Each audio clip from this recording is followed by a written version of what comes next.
Priyadarshi and Anandi main leads గా Navneet Sriram direction లో వచ్చిన మూవీ ప్రేమంటే. మూవీ నవంబర్ 21 రోజు రిలీజ్ అయింది, బట్ థియేటర్స్ లో అంతగా ఆడలేదు.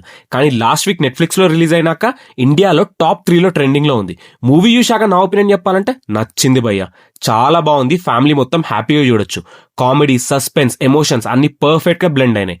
నన్ను సర్ప్రైజ్ చేసిన విషయం ఏంటంటే డైరెక్టర్ కి ఇది తన first cinema and he deliver the best of course. Actors Priyadarshi and Anandi గారు అయితే ఆ క్యారెక్టర్ లో జీవించేశారు భయ్య. మూవీ టెక్నికల్లీ కూడా చాలా బాగుంటది. మూవీలో సుమా గారు ఒక మంచి కీ రోల్ ని ప్లే చేశారు. నాకు అర్థం కాని విషయం ఏంటంటే ఎందుకు ఇట్లాంటి మూవీ థియేటర్స్ లో ఎక్కువ ఆడవు. మోర్ ఓవర్ ఈ మూవీ రిలీజ్ అయిందని కూడా చాలా మందికి తెలియదు. ప్రియదర్శి గారు మిత్రమండలి మూవీకి చేసిన ప్రమోషన్స్ లో పావు వంతు దీనికి చేసినా గానీ ఆయనకి ఈ ఇయర్ లో ఇది రెండో బ్లాక్ బస్టర్ మూవీ అయ్యేది. ఎనీహౌ ఓటీటీలో రిలీజ్ అయ్యాకనన్నా మూవీకి మంచి అప్రిషియేషన్ వస్తుంది. Happy for the director.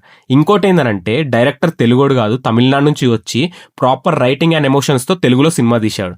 మీరు గనక మూవీ చూస్తే ఎట్లా అనిపించిందో కింద కామెంట్ చేయండి. అట్లనే మన అకౌంట్ ని ఫాలో కొట్టు మామ.